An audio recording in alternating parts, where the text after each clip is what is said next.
Isip usa ka simbahan kitagan og yun pagtagal sa nagunang magbalantay sa Archdiocese sa Usabi sa Archbishop Martin Sarmiento Mawa Didi nga may nugdanon gayampo sa mga katawan sa mga batuon ang nasod tungod sa bagyong Uwan nga mihapaka.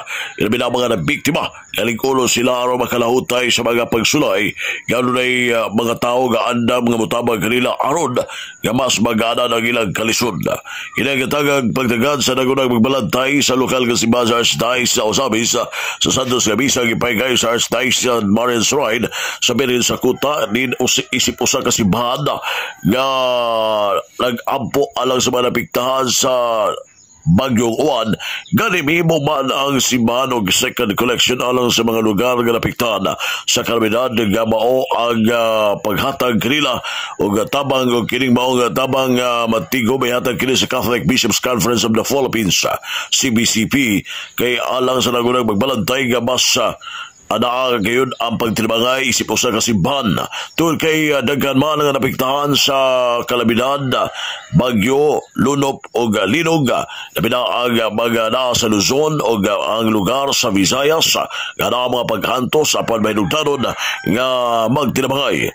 Gani sa wapa na human ng misa kagapon magusog ulan og hangin ala sinati diya sa Archdiocese Marian Shrine sa Birin sa Kuta busag yampo nini ang nasod kasinati sa mga bagyo o tabangan mutabang sa mga nabiktima sa mga bagyo Uwan kay gipahinumduman sa nagunang magbalantay o kanunay nining gipahinumdum nga mas mayo nga kita ang mutabang kaysa kita ang tabanguron.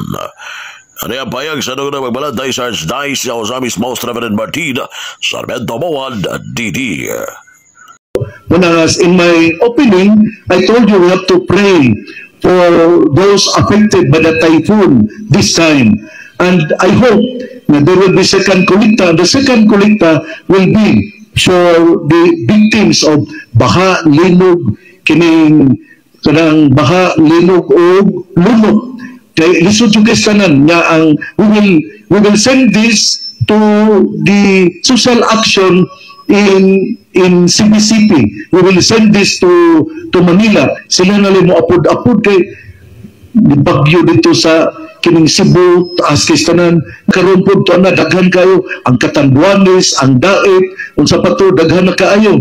Nga mo na nga bisag pila inyong ikahatag iapod-apod na ngadto sa social action. Na mutabang kita kay mas may pa nang kita'y mutabang kay kita ang tabangonon.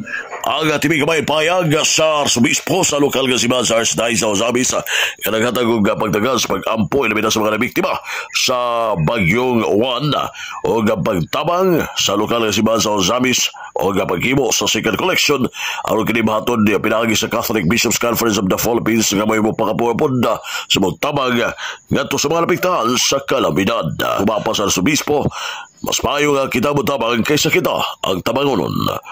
Alang sa DX na si Kampala, ang Radio Simbahan, W. Manuel Rodquillo Jr. Dadang sa Nagbayan.